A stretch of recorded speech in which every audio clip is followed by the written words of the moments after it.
against a network. Yeah. Lameness. Yes. Yeah.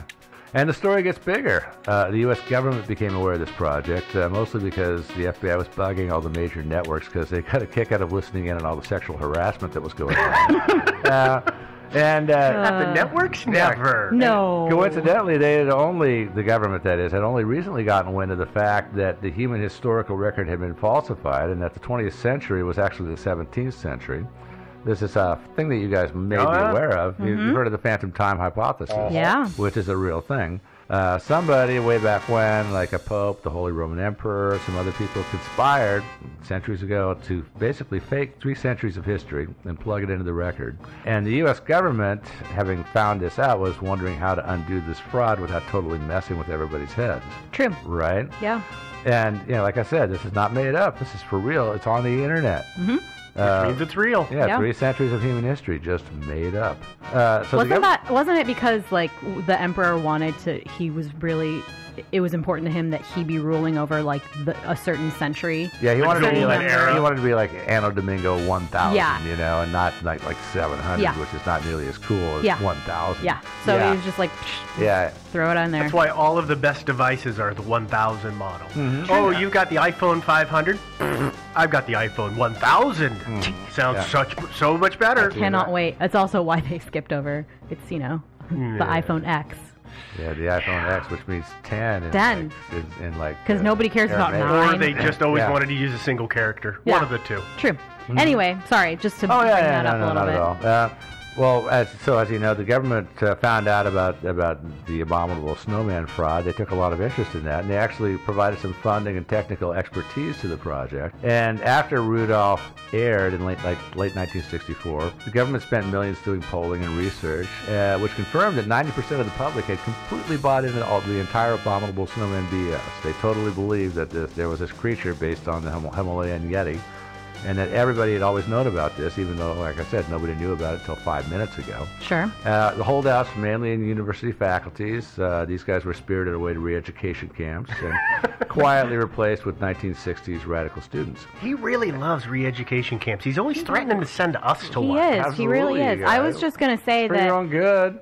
I think that everybody bought it because it was one of those things where, like when you go see an art exhibit and you're like, it's dumb. I don't like it. And everyone's like, it's genius. It's amazing. And you're like, yeah, it's genius. It's amazing. But it turns out everybody's saying it's genius because they just don't get it and they don't want to look dumb. Well, I know. That's why the entire population was like, yeah, of course they bombed. Because they were like, I must be the only person in this entire place that doesn't know what Bumble is. So, yeah, of course. It is kind of human nature to do. Just fit in. Yeah, nobody wants to be not in with the in crowd, right? True, it's absolutely true. Yeah. Story of my life. Yeah. Not in with the in crowd. And that's why, by the way, if you want to be with the in crowd, you will listen to Thinking Sideways religiously. Yeah. And tell all your friends too. It's like, hey, you don't want to be a dork, do you?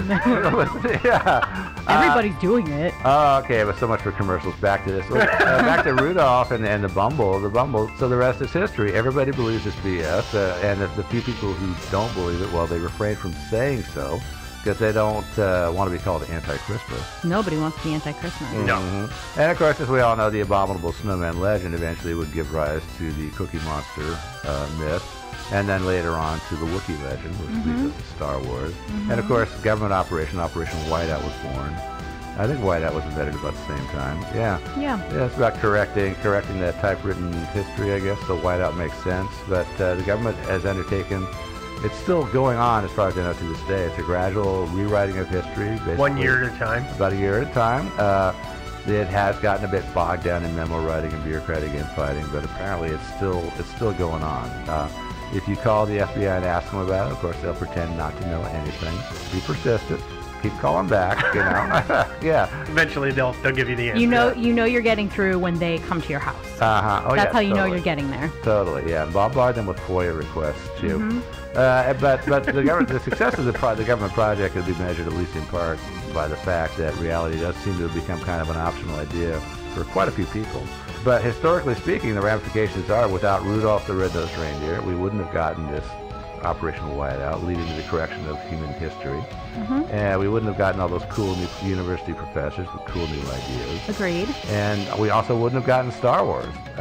Or maybe we would have gotten it without a Wookiee, maybe a talking raccoon instead. Probably. Which is cooler. Well, I don't know. It's absurd, but, really, it actually makes a little more sense than a huge, hairy, demonic creature living at the North Pole. True. Yeah. Yeah? Is that what you think? That's what I think. So that's what it is. It's not only does not the abominable snowman never exist, he was never even actually a legend. Believe it or not, it was basically a legend created out of whole cloth. Yeah. Well, I will say that you are correct in that last statement, but I think the rest of that is just total hockey. Horse hockey, to be specific. Hockey? Yep. Horse hockey? What is horse hockey? Hockey? Apples? Like horse grenades? Horse apples? I don't know. You're making stuff up. Yeah. Well, I'm trying to do what Joe did. Make stuff up. Okay. I made nothing up. CBS made something up. No. Listen, the truth of the matter is that the story of the Bumble, based on the research I've done, the entire thing is actually an allegory for the dangers of unionization, and it was all created by Robert F. Kennedy. Okay. Conveniently, he blamed somebody who's dead. Whose brain went missing? Oh no, wait. No, that was John. Yeah. Wrong one. Dang. Wrong Kennedy. So They're all here, the same. Listen, here, let me break this down for you, okay? All right. So, as you know, we've talked about that cute 1964 Rudolph the Red-Nosed Reindeer movie, but it is truly about the dangers of unionization, and honestly, the poor Bumble, is really just a scapegoat that the creators use to spread their message. Okay. It's the truth about the Bumble is actually really simple and really sad, and like I said, he was the target of a Kennedy, and here's why. Because the story from the outside, Rudolph the Red-Nosed Reindeer, it seems cute, and it's about him leaving home and growing up and then returning one day to try and help everybody. But if you ever watch the characters and you really listen to some of the other characters, you'll pick up on what's going on.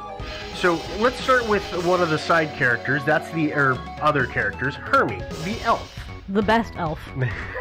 When we first meet Hermie, he's working away like all the other elves, but he's dissatisfied with his job, and he wants to do something different. Specifically, he wants to be a dentist. I mean, that's what he tells the elf foreman, and of course, the foreman tells him that you can't do that. So to retaliate, he skips choir practice. He did?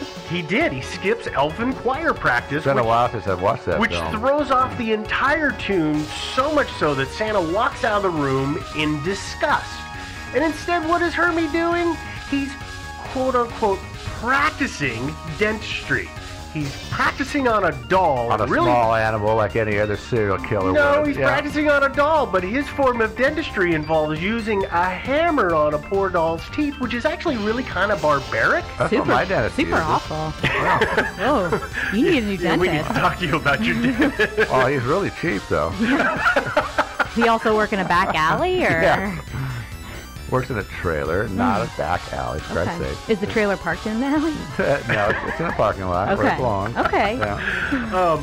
Let's see what else. Okay, so then there's the first encounter between Hermie and Rudolph. Hermie, of course, tells Rudolph that he's a dentist and that he's an independent dentist, which is not true. He's actually an employee of Santa. He works like all the other elves, so there's already some fibbing going on It's kind of like all those people that are actors that live in L.A. that are actors, but they're waiting tables. Something like that. I mean, he's happily part of an unorganized workforce that is all very, very happy in being so. No, they were elves. They knew their place, right? Yeah, exactly. At this point, after this initial meeting, Hermie convinces Rudolph that they have to leave the safety of Christmas Town, aka leaving the safety of their secure employment, and they go out into the wide world. And this is where the writers begin their creative slander, because this is when they first meet the Bumble, and he chases and threatens them, and they barely get away. If we keep going on in the story, though, they then, the next day, Hermie and Rudolph meet Yukon Cornelius, and Cornelius says, "Hey, I'm the greatest prospector in the North," which prospector makes me think that maybe that's a euphemism for a job title in the union. Maybe. I think he was a drug pusher or something. But there ain't no veins of gold in ice, dude. Well, that's the thing, is he's obsessed with finding gold and silver, which is really convenient for him to have met Hermie, a guy who wants to be a dentist, and dentists use gold and silver when they work on teeth a lot. So that's a funny coincidence to me. But at this point, again, they're, of course, chased by the Bumble, and they barely escape again. Here, you see what's going on here? They're making the Bumble out to be the big, bad, scary monster, which maybe really wasn't. He might have been just misunderstood. True. So at this point, then the story goes on. Rudolph runs away, and then they come back, and they go to help Cornelius and Hermie show up just in time to help Rudolph. With a little stop offer, by the way, at the Island of Misfit Toys. Right. So I'm moving this forward rather than telling the whole story of the movie, because these are the important details. Is that during the confrontation when Cornelius and Hermie save everybody, Hermie, after the Bumble has been knocked out, pulls all of his teeth out of his head. He's taking the teeth out of the Bumble. And have you ever heard that phrase, taking the teeth out of something? Oh, yeah. You're making it harmless. Mm-hmm. Yeah. Okay, so here's where everything comes out and who these characters really represent. So we've got Hermie and Rudolph, and they are just your average, everyday American worker who are happily going to their job, and their employer is happily protecting them without anybody else's intervention. We've got Yukon Cornelius. He's not actually a traditional prospector, but like I said, he's more of a union organizer. And then, who did Cornelius work for? Well, if you watch the movie, Cornelius knows an awful lot about the Bumble. And that's because in reality, they worked together. Oh. They were on the same team. So have you put it together yet? Do you know who these characters are all representing? Have you figured out who the Bumble is yet? No. A Wookiee? No. Jimmy Hoffa. Oh. Here's the deal. Listen, Okay. Jimmy Hoffa in 1964 was convicted for jury tampering, and for years Robert F. Kennedy had been after him to send Hoffa to jail. He hated Hoffa. So this whole story is Robert F. Kennedy's victory. He wanted to document this, but he obviously couldn't just do it straight. He had to, put it inside of a child-friendly movie, and this conviction would pull the teeth out of Hoffa, who was in control of the Teamsters Union. I gotcha. You following? So, you know what? Kennedy went one step further, and he actually inserted himself into the movie as the character Sam the Snowman, because he's telling all of everything that's going on. But here's one funny thing that Sam does, is that at that culmination of the big confrontation between everybody and the Bumble, he says, and I sent Cornelius and Hermie over there, something to that effect. Now wait, why would he be involved unless he was orchestrating it, much like Kennedy was trying to orchestrate politics and the court system at the time. So what I'm telling you here is this is all a You think it's subtly disguised propaganda? Yes, it is. That's the word. Thank you. It's propaganda. Yeah. The whole thing is propaganda on the part of Kennedy, because he hated Hoffa so much. And nobody's figured this out. I mean, I found it by piecing a bunch of stuff together. Well, what actually does this sort of I think lend a little credence to this is that one of RFK's biggest regrets is that he could not play the guitar and sing. And you notice that he created a character that could. Mm-hmm. Because that was his secret dream. He didn't want to actually be Attorney General. Yeah. He actually wanted to be a folk singer. He wanted to be like Django the Pan Flutist or Roger Whittaker. That was his dream, Instead, he was stuck with this crappy lawyer job in Washington. Exactly. Yeah. So he had to do something. He had to take that anger out on somebody. You guys are stretching. What? Stretching. No. I mean, What do you mean? I'm sorry to be the party pooper here, but are you going to be a sheeple and not see the truth? This frost-covered truth? I just know that Bumble is real. Bumble is real? Okay. Bumble is real, but he's actually just a bear. No. Yeah. Okay. Let's hear So this. we'll just hear this out. And I am really sorry to be the party pooper here. I came up with this theory after observing the 1991 documentary Ski Free about skiers on alpine hills competing to finish full runs of either free skiing, slalom, or tree slalom. And often after the most successful documented run, what was later identified as a Yeti, aka the Abominable Snowman, which we will talk about in a second, was there chasing the skiers. So that's the reason that they were skiing? It wasn't that they were competing, it's because they were fleeing for their lives? No, they were skiing, they were competing, but... They just happened to pop out of the brush and go after them for a bit? Yeah. Yeah. Okay. So this got me thinking, we have documented... Where was this at, by the way? What? Where was this at? It's not important. Oh, okay. Snowy mountains. All right. Snowy mountains all around the world. And this got me thinking that we do have documented proof of a Yeti chasing a skier. This documentary This film from that you're 1991. What else do we have that chases skiers, and we have proof of that? Is Snow. Bears. Snowballs. Beats Battlestar Galactica. Bears beats Battlestar Galactica. This is not to be confused with a video that surfaced, I think, last year called Snowboarder Girl Chased by Bear, where a girl filming herself with a selfie stick while snowboarding down the hill listening to Rihanna through really big headphones, which... That seems like a bad idea. Yeah, it does. Skiing with giant headphones Listen, on. wearing giant headphones and walking around in them is really a bad idea. Yeah. Anywhere, even your own office, you're likely to get clobbered by a cube wall. Yeah. Plus, it looks kind of stupid in public. Yeah. But Well, no, you look like a Cyberman, so that's kind of cool. did she wind up with the selfie stick like rammed down her throat or something? No, but she should have. Just filming herself with the selfie stick, snowboarding down the hill, and she pans around, and you can see there's a bear chasing her. Uh-huh. This was proven to be a hoax, however, and if you damn need it. proof, just Google it. I do not have time to cover it right now. This is too important. Okay. I just love the idea, though, if it had been real. It's like, oh, there's a bear. Screw you, bear. Ha ha, try to catch me. Whoa! Double. You don't.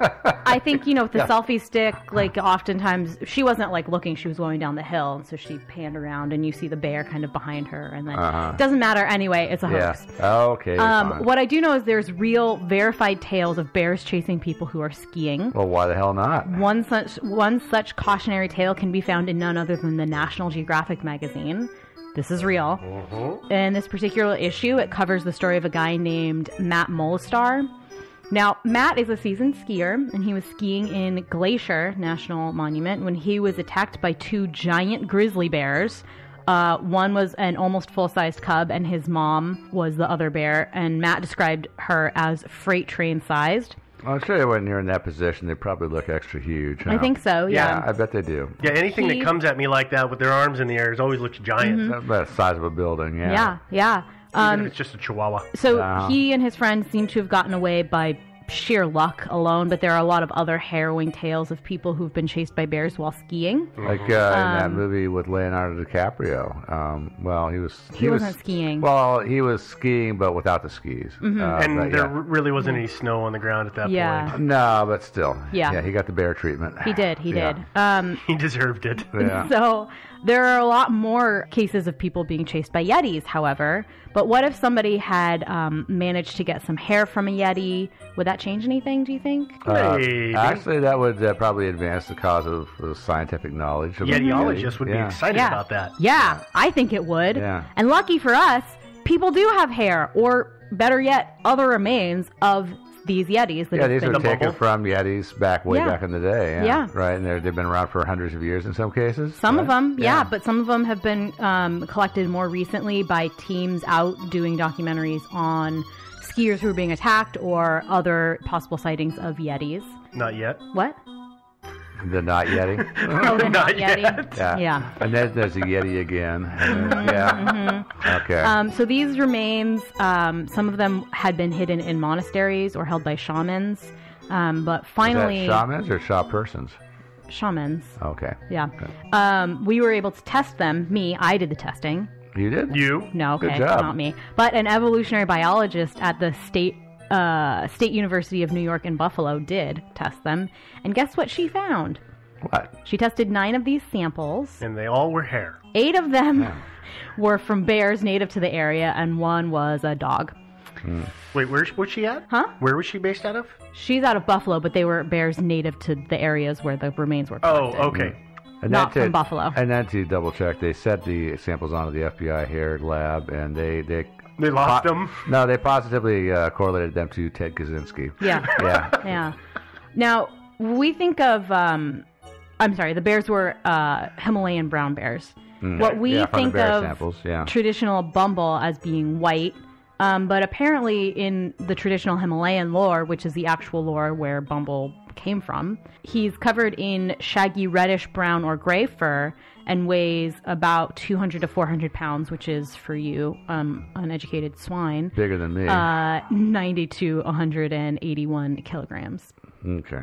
Accounts make it anywhere from 5 to 9 feet tall. Does that sound familiar? The Bumble? Train size? Yeah. 5 to 9? That's a short Bumble, 5 foot. Yeah. Maybe that's a baby Bumble.